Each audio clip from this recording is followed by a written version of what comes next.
আর কি। ওকে। সো ওখানে আমি গিয়ে শুনলাম যে ওখানে নাকি একটা বাসা আছে, একজন লোকাল একজন বললো যে ওই বাসাটা অনেকদিন ধরে খালি পড়ে আছে, ওই বাসাটা কেউ থাকে না, আচ্ছা। বাসাটাতে অনেক সমস্যা হয়।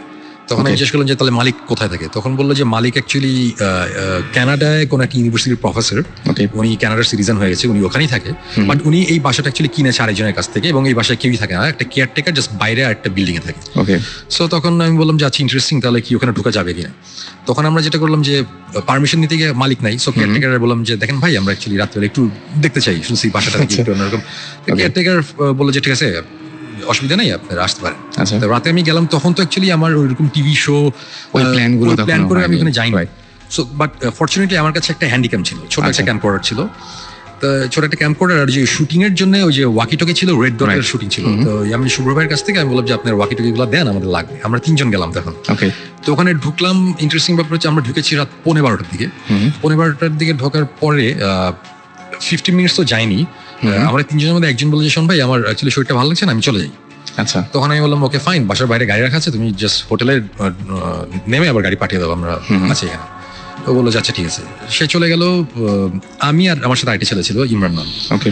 তখনও আমাদের কিন্তু এই ভূত স্টিমটা হয়নি, আমি এটা ভূত স্টিম হওয়ার আগের কথা বলছি। ওকে। ইমরান আর আমি, আমরা দুজন বাসাটার ব্যাপারটা মানে এটা বাসাটাতে ঢোকার পরে একটু অন্যরকম লাগছিল, একটু মানে ঠিক এই জিনিসটা অ্যাকচুয়ালি ঠিক আমি দেখাতেও পারবো না, মানে বোঝাতেও পারবো না, ফিলিংটা ভালো ছিল না। আচ্ছা। এই অস্বস্তি মানে হচ্ছে অস্বস্তি, মানে ঘাড় একটু ভারী ভারী লাগছে, কেমন জানি লাগছে, একটু অন্যরকম লাগছিল। সো আমি একটু পরে মনে করলাম যে হয়তো আমার প্রেশার টেশার বেশি বা কোনো একটা প্রবলেম হয়েছে। তো আমি তখন ইমরানকে জিজ্ঞেস করলাম, ইমরান তুমি কি ঠিক আছো, তোমার কেমন লাগছে? তখন বলেছে শুন ভাই আমারও কেমন জানি একটু ভালো লাগছে না। আচ্ছা। তখন আমরা সব একটা একটা করে, দোতলা একটা বাসা, আমরা একটা করে রুম ঘুরতে ঘুরতে শেষে আমরা আবিষ্কার করলাম যে 2টো রুম আছে, একটা দোতলায় কোনার একটা রুম, আর একটা হচ্ছে একতলায় কিচেনের পাশে একটা ঘরের মতন, ওখানে অনেক লাকড়ি টাকড়ি পড়ে আছে। হ্যাঁ, আচ্ছা। বাসাটা পুরো বাই দ্য ওয়ে, বাসাটাতে কোনো ইলেকট্রিসিটি নাই, পুরো ও মাই গড, এটা তো ধুলা নাই, ধুলা আচ্ছা। কিছু নাই, কোনো ফার্নিচার টার্নিচার তেমন কিছু নেই, 2-1টা শেলফ আছে, মানে এই বাসাটাতে কেউই থাকে না। কেউই থাকে না। এবং সবচেয়ে ইন্টারেস্টিং ব্যাপার যেটা আমাকে স্ট্রাইক করেছিল যে জিনিসটা, সেটা হচ্ছে যে বাসাটাতে ঢোকার সময় কেয়ারটেকার যখন বাইরে একটা তালা ঝোলানো ছিল, তালাটা খুলে দিয়ে কেয়ারটেকার দরজাটা খুলে বললো যে আপনারা যান। তখন আমি বললাম আপনি যাবেন না? বলল না। ওকে। সো মানে কেয়ারটেকার ওই বাসাটা পাহারা দেয়, পাশে একটা ছোট বিল্ডিং এর মধ্যে একটা সার্ভেন্ট কোয়ার্টার আছে, ওখানে সে থাকে, সে পর্যন্ত ওই বাসায় রাতে ঢুকে না, তার নাকি অনেক এক্সপিরিয়েন্স আছে। সো তখন থেকেই আমাদের মধ্যে একটা ইয়ে ছিল যে ব্যাপারটা কি একটু দেখি। সো আলটিমেটলি আমরা সব কয়টা রুম ঘুরতে ঘুরতে 2টো রুমে গিয়ে না বেশ অন্যরকম, মানে এটা ঠিক আমরা ঠিক বোঝাতে পারবো না, মানে গুজ বাম্প হচ্ছে খামাখাই, মানে কেমন জানি লাগছে। সো তখন আমি ইমরানকে বললাম, ইমরান এই 2টা রুম তো কেমন জানি লাগছে, একটা কাজ করি, তুমি একতলায় ওই রুমটাতে থাকো, আমি দোতলায় রুমটাতে থাকি। তো আমরা 2জন আলাদা হয়ে গেলাম, স্প্লিট আপ। সো সে নিচে, আমরা উপরে, আমি উপরে ওয়াকিটকিতে কথা বলছি, হঠাৎ করে মনে হলো যে খুব উইয়ার্ড একটা নয়েজ পেলাম কোন একটা জায়গা থেকে, মানে এটা হচ্ছে অনেকটা বিড়াল কাঁদে না মানুষদের মতন করে, বাচ্চাদের মতন করে, ওটা ঠিক বিড়ালের কান্নার আওয়াজ ঠিক না, আওয়াজটা হচ্ছে ফর এন এক্সাম্পল, মানে আমি যদি এইভাবে বলি যে একটা বিড়াল কাঁদতে চাচ্ছে, কিন্তু কেউ যদি বিড়ালের গলাটা চাপতে ধরে রাখে, মানে তার আওয়াজটা আসতে চলে যাচ্ছে, মানে আটকে যাচ্ছে আর কি। জিনিসটা খুব উইয়ার্ড লেগেছে, এবং এই আওয়াজটা একতলায় ইমরান ছিল, সেও শুনেছে, আমি দোতলাতেও শুনেছি, একই আওয়াজ, একই আওয়াজ। এবং কিন্তু আওয়াজটা কিন্তু খুব ফেইন্ট একটা আওয়াজ। ইমরান উপরে আসতে বলে যে শুনবে আপনি কিছু শুনছেন? আমি বললাম যে হ্যাঁ আমি শুনছি। তা আমরা আশেপাশে রুমটা ঘুরতে ঘুরতে হঠাৎ বললাম যে আবার আওয়াজটা পেলাম, তখন বুঝলাম আওয়াজটা ছাদ থেকে আসছে। আমরা দৌড়ে 2জন ছাদে গেলাম, ছাদে গিয়ে দেখলাম যে ছাদে কিছু নাই, নিচে ধূপ টাইপের একটা আওয়াজ হয়েছে। আমরা আবার নিচে আসলাম, নিচে এসে দেখলাম নিচে কিছু নাই। তারপরে আমি দোতলায় যে রুমটাতে ছিলাম, ওই রুমে একটা ক্লোজেট ছিল, দেয়ালের মধ্যে একটা আলমারি টাইপের দেয়ালের সাথে লাগানো ছিল। তো ওটা আমরা অনেক টেনে খোলার চেষ্টা করছিলাম, ওটা পারছিলাম না। ইন্টারেস্টিং ব্যাপার হচ্ছে আমরা যখন উপরে ছাদে গেলাম, ছাদ থেকে যখন নিচে আসলাম, এসে দেখলাম যে ওই দোতলার ওই রুমটার একটা পাল্লা অলরেডি ওপেন, খোলা। সো তখন আমার এক্সপ্লেনেশনটা হচ্ছে আমরা অনেক টানাটানি করেছি, বাসাটা অনেক পুরানো, ওটা তখন লুজ হয়ে গেছে, আমরা যখন উপরে গেছি তখন জিনিসটা খুলেছে। সো এটার সাথে ভৌতিক কিছু নাই, সো ব্যাপারটা এরকম। বাট এতটুকু আমি বলবো যে আমরা যতক্ষণ এই বাসার মধ্যে ছিলাম, আমাদের একটা সময় এসে বুঝলাম যে আমাদের মানে মাথাটা অনেক ভারী হয়ে যাচ্ছে, মানে এই জিনিসটা কখনোই আমি বোঝাতে পারবো না যে ফিলিংটা কি, মানে অনেকটা জ্বর আসলে যেরকম লাগে একটু ওরকম লাগছিল। তারপরে একটা সময় আমরা ওখানে থাকতে থাকতে একটা সময় যেটা হলো যে আমি ওয়াকিটকিতে নিচে একতলায়, তখন ইমরান দোতলায়, আমি আমরা আলাদা হয়ে গেছি। ওয়াকিটকিতে ওকে বলছি আচ্ছা তুমি তো কিচেনের পাশে দেখো, মানে পুরো ঘটনাটা ছিল এরকম যে আমি তুমি তো কিচেনের পাশে অনেক খিদা লাগছে, দেখো তো ফ্রাইড চিকেন টিকেন পাওয়া গিয়ে ফাইজিং করছে, জাস্ট মানে হালকা করার জন্য সিচুয়েশন, কজ একটু কেমন জানি লাগছিল। আমার কথাটা তখন শেষ হয় নাই, ঠিক আমার পায়ের পিছনে, এক হাত পিছনের দিকে হবে, মানে ফ্লোরের মধ্যে মনে হলো যে খুব জোরে, মানে ভয়ঙ্কর জোরে একটা আওয়াজ, মানে কেউ একটা কিছু দিয়ে ফ্লোরের মধ্যে খুব জোরে বাড়ি দিল। আচ্ছা, ঠাস করে একটা আওয়াজ, এবং আমি ডেফিনেটলি আমি ভয় পেয়েছি। আমি সাথে সাথে ঘুরেছি যে কি, এটা একটা অ্যাবান্ডেন্ট একটা বাসা, দোতলা একটা রুমের মধ্যে আমি আছি এবং এই রুমে কিচ্ছু নাই, কোনো একটা ফার্নিচার নাই, হঠাৎ করে কিসের আওয়াজ? আমি ঘুরেছি, ঘুরে আমি কিছু দেখিনি। আওয়াজটা এতই জোরে হয়েছিল, মানে বেশ জোরে।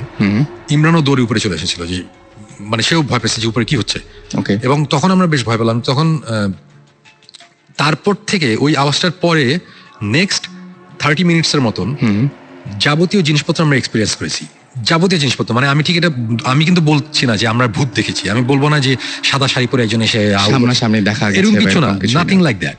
বাট আমরা যেসব জিনিসপত্র এক্সপিরিয়েন্স করেছি, এটা মানে আমি এখন বলছি না, এগুলো জিনিসপত্র সবই ডেফিনেটলি ভৌতিস্টের যখন টিভি শোটা আসবে ওখানে আসবে, বাট এরকম কিছু জিনিসপত্র আমরা এখানে দেখেছি যেটা কোন অবস্থাতেই বাংলাদেশের একটা মফস্বল টাউনের একটা বাসার মধ্যে, যে বাসাটা 70-80 বছর আগে বানানো হয়েছে, সেই বাসায়, ওই বাসার কনস্ট্রাকশন, মানে বাসাটা বানানো যে হয়েছে, সে আমি একটা সাইন দেখেছি একটা ফ্লোরের মধ্যে খোদাই করা, মোজাইকের মধ্যে, এগুলো জিনিস থাকার কথা না। এগুলো খুব আমি জাস্ট এতটুকু ভেঙে বলি যে সাউথ আমেরিকান ডেভিল ওয়ার্শিপ করতে গেলে যেসব জিনিসপত্র লাগে, ও মাই গড, যে টাইপের জিনিসপত্র লাগে, আমি এই টাইপের কিছু জিনিসপত্র আমরা এখানে দেখেছি। আচ্ছা, আছে ওই বাসায়, মানে একটা রুম আছে, রুমটার যে শেপ, ফ্লোরের মধ্যে যে ডিজাইন, দিস ইজ অ্যাবসার্ড। এটা হতেই পারে না যে বাংলাদেশে কোনো মফস্বল শহরের একটা বাসার মধ্যে আমরা এই সব জিনিসপত্র আছে, আমাদের কাছে আছে, আমাদের ভিডিও ফুটেজ আছে, আমরা যে আওয়াজ শুনেছি আওয়াজেরও অডিও ফাইল আমাদের কাছে আছে। এই টাইপের অবস্থায় আমরা চলে এসেছি, আমরা রাত 3:15টার দিকে আমরা বের হয়ে এসেছি, আমরা থাকতেই পারিনি, বিকজ প্রচন্ড রকম একটা কেমন বাজে ফিলিং হচ্ছে। আমি এমনি কয়েকটা জায়গায় পেয়েছি এরকম, যে একটা মানে ভূত অনেকেই দেখে না বা সামনাসামনি এরকম কোনো কিছু ঘটে না, কিন্তু প্রথম লক্ষণ হচ্ছে নাকি যে মানে যেটা যে অসুস্থ হয়ে যাবে, মানে কোন একটা মানে ফিজিক্যাল কোন একটা চেঞ্জ আসবে। এটা আমি অনেক জায়গায় অনেকভাবে শুনেছি, এবং আমি জাস্ট এই ঘটনাটা শেষ করি এভাবে। ঘটনাটা যাই হোক নাই হোক, আমরা 3:15টার সময় বের হয়ে চলে এসেছিলাম। যখন আমরা হোটেলে এসেছি, হোটেলে আস্তে আস্তে ইমরান বললো যে শোন ভাই, আমার শরীর অনেক খারাপ লাগছে, রাইট? আমরা শুয়ে পড়ছি আয়সা।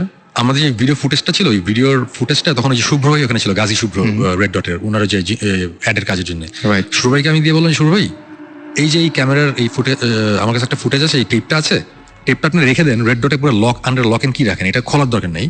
এটা যখন আমাদের মনে হবে যে খোলার টাইম হয়েছে তখন আমরা খুলবো, এখন দেখার দরকার নেই, সেখানে এখানে কিছু জিনিসপত্র আমরা দেখেছি যেটা বা আওয়াজ আছে, আমার কাছে ভালো লাগে না, এখন খুলতে চাই না, বেশ অশুভ লাগছিল।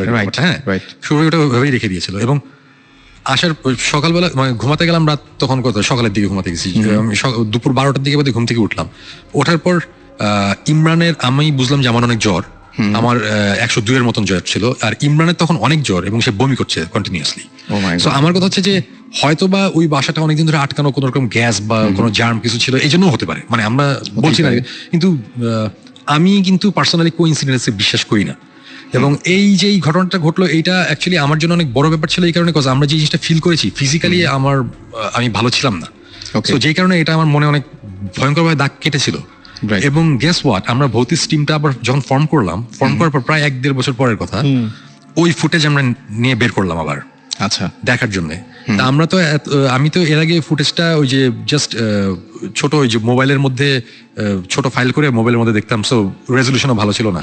যখন আমরা ওই টেপ থেকে, আমি একটু জাস্ট ইন্টারাপ্ট করি, ফুটেজ আমাদেরকে প্রথমে দেখাতে চাইনি। আচ্ছা, হচ্ছে মানে তখন আমরা ভৌতিক টিম সবকিছু ছিল না, এই না সে না, ওনার শরীর একটু খারাপ ছিল for long time, so he was like না, এটা এখন দেখার দরকার নেই এসে। কিন্তু উনি ওই ঘটনা কিছুটা আমাদের বলেছিলেন। আচ্ছা, আমি আর জিবরান অনেকদিন ধরে শুনুন ভাই, উই ওয়ান্ট টু গো দেয়ার, আমরা যাবো, এসেই হি রিফিউজড। তখন ভৌতিকের ব্যাপার ছিল না, বাট হিজ লাইক না, ওখানে আমি আবার যাবো একবার, কারণ আমার ওখানে গিয়ে দেখতে হবে যখন আসলে কি হচ্ছে, কিন্তু আমি ওখানে কাউকে নিয়ে যাবো না। ওকে, এই করতে করতে করতে ফাইনালি আমরা বলতে দেন উনি ফুটেজটা বের করলো আর কি। এটা বেশ অনেকদিন পর, 1-1.5 বছর পরে, 1 বছর পর।